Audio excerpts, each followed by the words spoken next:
ವೇಣು ಕುರ್ಚಿ ಕನಸಿಗೆ ಸಿದ್ದರಾಮಯ್ಯ ಅಹಿಂದ ಪಾರಾಯಣವನ್ನ ಶುರು ಮಾಡಿಕೊಂಡಿದ್ದಾರೆ. ಕೆಂಪು ಕೋಟೆಯಲ್ಲಿ ನಡೆಯುತ್ತಾ ಸಿದ್ದು ರಾಜಕೀಯ ಅನ್ನೋದನ್ನ ಇದೀಗ ಕಾದು ನೋಡಬೇಕಾಗಿದೆ.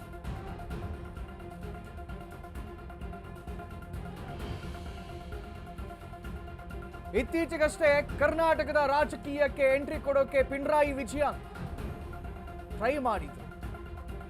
ಇದೀಗ ಸಿಪಿಎಂನ ಭದ್ರಕೋಟೆಯನ್ನ ಛಿದ್ರಗೊಳಿಸೋದಕ್ಕೆ ಸಿದ್ದು ಪ್ಲಾನ್ ಮಾಡಿದ್ದಾರಾ ಅನ್ನುವಂತ ಪ್ರಶ್ನೆ ಇಲ್ಲಿ ಮೂಡ್ತಾ ಇದೆ. ಯಾಕಂದ್ರೆ ವೇಣು ಕುರ್ಚಿ ಕನಸಿಗೆ ಸಿದ್ದು ಪಾರಾಯಣ ಮಾಡಿದ್ದಾರಂತೆ, ಪಣ ತೊಟ್ಟಿದ್ದಾರಂತೆ, ಹಠ ಹಿಡಿದಿದ್ದಾರಂತೆ. ದೇವರ ನಾಡು ಕೇರಳದಲ್ಲಿ ಕನ್ನಡ ರಾಮಯ್ಯ ಅಹಿಂದ ಮಂತ್ರವನ್ನ ಮೊಳಗಿಸಿದ್ದಾರೆ. ಸಿಪಿಎಂ ಅಭೇದ್ಯ ಕೋಟೆಗೆ ಸಿದ್ದರಾಮಯ್ಯ ಎಂಟ್ರಿ ಕೊಟ್ಟಿದ್ದಾರೆ. ಅಹಿಂದ ಮತ ದೃಢೀಕರಣಕ್ಕೆ ವೇಣು ಸಿದ್ದು ಸೂತ್ರವನ್ನ ಅನುಸರಿಸ್ತಾ ಇದ್ದಾರಂತೆ. ಕುತೂಹಲ ಕೆರಳಿಸಿದೆ ಕರ್ನಾಟಕ ಸಿಎಂ ಸಿದ್ದು ಕೇರಳ ಪ್ರವಾಸ.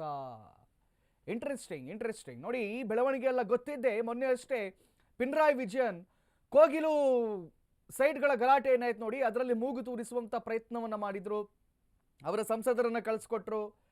ಆದರೆ ಈಗ ಸ್ವತಃ ಸಿದ್ದರಾಮಯ್ಯನೇ ಸಿಪಿಎಂನ ಭದ್ರ ಕೋಟೆ ಒಳಗಡೆ ಪ್ರವೇಶ ಮಾಡೋಕೆ ಎಲ್ಲ ರೀತಿಯ ಸಿದ್ಧತೆಗಳನ್ನ ಮಾಡ್ಕೊಂಡಿದ್ದಾರೆ.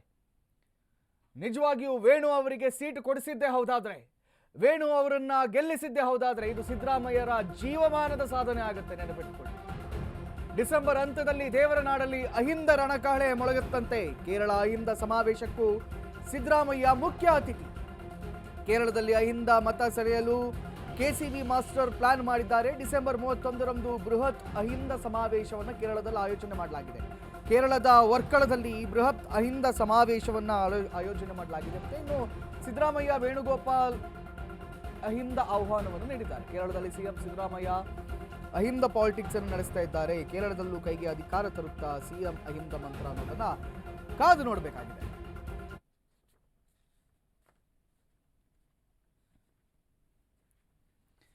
ಏನು ಈ ವಿಚಾರದ ಕುರಿತಾಗಿ ಹೆಚ್ಚಿನ ಮಾಹಿತಿಯನ್ನು ನೀಡೋದಕ್ಕೆ ನಮ್ಮ ಪ್ರತಿನಿಧಿ ದೀಪಾ ನನ್ನ ಜೊತೆ ದೂರವಾಣಿ ಸಂಪರ್ಕದಲ್ಲಿದ್ದಾರೆ. ದೀಪಾ, ಬಹಳ ಕುತೂಹಲ, ಬಹಳ ಇಂಟ್ರೆಸ್ಟಿಂಗ್ ಸುದ್ದಿ ಇದು. ಯಾಕಂತ ಹೇಳಿದ್ರೆ ಇತ್ತೀಚೆಗೆ ಕೋಗಿಲು ಘಟನೆ ಏನಾಯ್ತು, ಇದರಲ್ಲಿ ಪಿಣರಾಯಿ ವಿಜಯನ್ ಮೂಗು ತೋರಿಸುವ ಪ್ರಯತ್ನವನ್ನ ಮಾಡ್ತಾರೆ.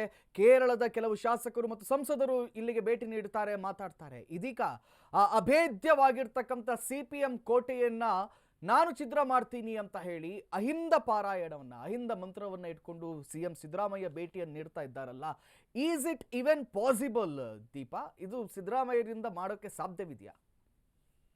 ಕಾರ್ತಿಕ್, ಡಿಸೆಂಬರ್ 31ರಂದು ಬೃಹತ್ ಅಹಿಂದ ಸಮಾವೇಶ ಕೇರಳದ ವರ್ಕಳದಲ್ಲಿ ನಡೆಯುತ್ತೆ ಅನ್ನುವಂತ ಮಾಹಿತಿ ಇರುವಂತಹದ್ದು. ಪ್ರಮುಖವಾಗಿ ಚುನಾವಣೆ ಹತ್ತಿರ ಇರೋದ್ರಿಂದ ಅಲ್ಲೂ ಕೂಡ ಅಹಿಂದ ಮತಗಳು ನಿರ್ಣಾಯಕ ಅನ್ನುವಂತಹದ್ದು ಇರೋದ್ರಿಂದ, ಜೊತೆಗೆ ಅಲ್ಲಿ ಕಾಂಗ್ರೆಸ್ ಅಧಿಕಾರಕ್ಕೆ ತರಬೇಕು ಅನ್ನುವಂತಹದ್ದು, ಜೊತೆಗೆ ಅಲ್ಲಿ ಸ್ಪೆಷಲಿ ಈಗ ಯಾಕಂತಂದ್ರೆ ವಯನಾಡಿಂದ ರಾಹುಲ್ ಗಾಂಧಿ ಅಥವಾ ಪ್ರಿಯಾಂಕಾ ಗಾಂಧಿ, ಜೊತೆಗೆ ಕೆ.ಸಿ. ವೇಣುಗೋಪಾಲ್, ಹಿಂಗೆ ಈ ತುಂಬಾ ಜನ ಕೇರಳದಿಂದನೇ ಗೆದ್ದು ಬಂದಿರೋದ್ರಿಂದ ಮುಂಬರುವಂತಹ ದಿನಗಳಲ್ಲಿ ಅದೆಲ್ಲವೂ ಕೂಡ ವರ್ಕ್ ಆಗಬೇಕು ಅನ್ನುವಂತಹ ನಿಟ್ಟಿನಲ್ಲಿ ಈ ಒಂದು ಅಹಿಂದ ಸಮಾವೇಶಕ್ಕೆ ಮುಂದಾಗ್ತಾ ಇದ್ದಾರೆ. ಅದರ ಒಂದು ಭಾಗಕ್ಕೆ ಅಂದ್ರೆ ಆ ಒಂದು ಅಹಿಂದ ಸಮಾವೇಶದಲ್ಲಿ ಮುಖ್ಯ ಕೇಂದ್ರ ಬಿಂದು ಆಗಿ ಸಿಎಂ ಸಿದ್ದರಾಮಯ್ಯ ಭಾಗಿಯಾಗ್ತಾರೆ ಅನ್ನುವಂತಹದ್ದು. ಯಾಕಂದ್ರೆ ಇಡೀ ನಾಡಿನಾದ್ಯಂತ ಸಿಎಂ ಅಹಿಂದ ನಾಯಕ ಅನ್ನುವಂತಹದ್ದನ್ನ ಹೆಸರು ಪಡೆದಿದ್ದಾರೆ. ಇತ್ತೀಚೆಗೆ ನಡೆದಂತಹ ಬಿಹಾರ್ ಚುನಾವಣೆಯಲ್ಲೂ ಕೂಡ ಒಂದಿಷ್ಟು ಭಾಗಕ್ಕೆ ಅಹಿಂದ ಮತಗಳು ನಿರ್ಣಾಯಕ ಅನ್ನುವಂತಹ ಸ್ಥಳಗಳಿಗೆ ಸಿಎಂ ಸಿದ್ದರಾಮಯ್ಯ ಕೂಡ ಹೋಗ್ತಾರೆ ಅನ್ನುವಂತಹದ್ದಿತ್ತು. ಹಾಗಾಗಿ ಈ ನಿಟ್ಟಿನಲ್ಲಿ ಕೇರಳದಲ್ಲೂ ಕೂಡ ಅಹಿಂದ ಮಂತ್ರ ಜಪಿಸ್ಬೇಕು, ಅಹಿಂದ ಮತಗಳು ಬರಬೇಕು ಅನ್ನುವಂತಹ ನಿಟ್ಟಿನಲ್ಲಿ ಒಂದಿಷ್ಟು ಪ್ರಯತ್ನಗಳಾಗ್ತಾ ಇದೆ. ಅದರ ಮುಂದುವರೆದ ಭಾಗವಾಗಿಯೇ ಈ ಒಂದು ಸಮಾವೇಶ, ಅಹಿಂದ ಸಮಾವೇಶಕ್ಕೆ ಸಿಎಂ ಸಿದ್ದರಾಮಯ್ಯ ಹೋಗ್ತಾ ಇದ್ದಾರೆ ಅನ್ನುವಂತ ಮಾಹಿತಿ ಇದೆ. ಅಂದ್ರೆ ಕೇರಳದಲ್ಲಿ ಅಹಿಂದ ಪಾಲಿಟಿಕ್ಸ್ ಏನ್ ಶುರುವಾಗಿದೆ, ಅದಕ್ಕೆ ಸಿಎಂ ಸಿದ್ದರಾಮಯ್ಯ ಅವರನ್ನೇ ಕರೆಸಿ ಅವರ ಮೂಲಕ ಒಂದಿಷ್ಟು ಭಾಷಣ ಮಾಡಿಸ್ಬೇಕು ಅನ್ನುವಂತಹ ನಿಟ್ಟಿನಲ್ಲಿ ಈ ಒಂದು ನಿರ್ಧಾರ ಮಾಡಿದಂಗಿದೆ.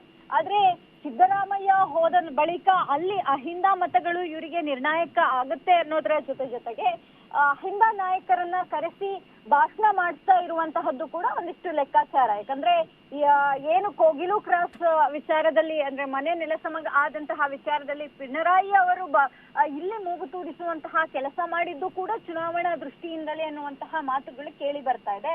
ಹೀಗಾಗಿ ಸಿದ್ದರಾಮಯ್ಯ ಅವರನ್ನ ಅಲ್ಲಿಗೆ ಕರೆಸಿ ಒಂದಿಷ್ಟು ಭಾಷಣ ಅಥವಾ ಅಂದ್ರೆ ಪ್ರಚಾರದಲ್ಲಿ ಭಾಗಿಯಾಗಿಸ್ಬೇಕು, ಅಹಿಂದ ಸಮಾವೇಶದ ಮೂಲಕ ಅನ್ನುವಂತಹದ್ದೇನಿದೆ ಎಲ್ಲವೂ ಕೂಡ ಚುನಾವಣೆಯ ಲೆಕ್ಕಾಚಾರ ಅನ್ನುವಂತಹದ್ದು ಸ್ಪಷ್ಟವಾಗಿ ಗೊತ್ತಾಗ್ತಾ ಇದೆ ಕಾರ್ತಿಕ್. ಥ್ಯಾಂಕ್ ಯು ದೀಪಾ ತಮ್ಮೆಲ್ಲ ಮಾಹಿತಿಗಳಿಗಾಗಿ. ಸೊ ಓವರ್ ಆಗಿ ಯಾವ ಎರಡು ಪಕ್ಷಗಳು ಮಿತ್ರ ಪಕ್ಷ ಅಂತ ಕರೆಸ್ಕೊಂಡಿತ್ತೋ, ಯಾವ ಎರಡು ಪಕ್ಷಗಳು ನಾವು ನಿರಂತರವಾಗಿ ಜೊತೆಯಲ್ಲಿ ಹೆಜ್ಜೆ ಇಡ್ತೇವೆ ಅಂತ ಹೇಳಿತ್ತೋ, ಆ ಎರಡು ಪಕ್ಷಗಳ ನಡುವಿನಲ್ಲಿ ಯಾವುದೂ ಸರಿಯಿಲ್ಲ. CPM ಮತ್ತು ಕಾಂಗ್ರೆಸ್ ನಡುವಿನಲ್ಲಿ ಯಾವುದು ಸರಿಯಿಲ್ಲ ಅನ್ನೋದು ಇದೀಗ ಸ್ಪಷ್ಟವಾಗಿ ತಿಳಿತಾ ಇದೆ.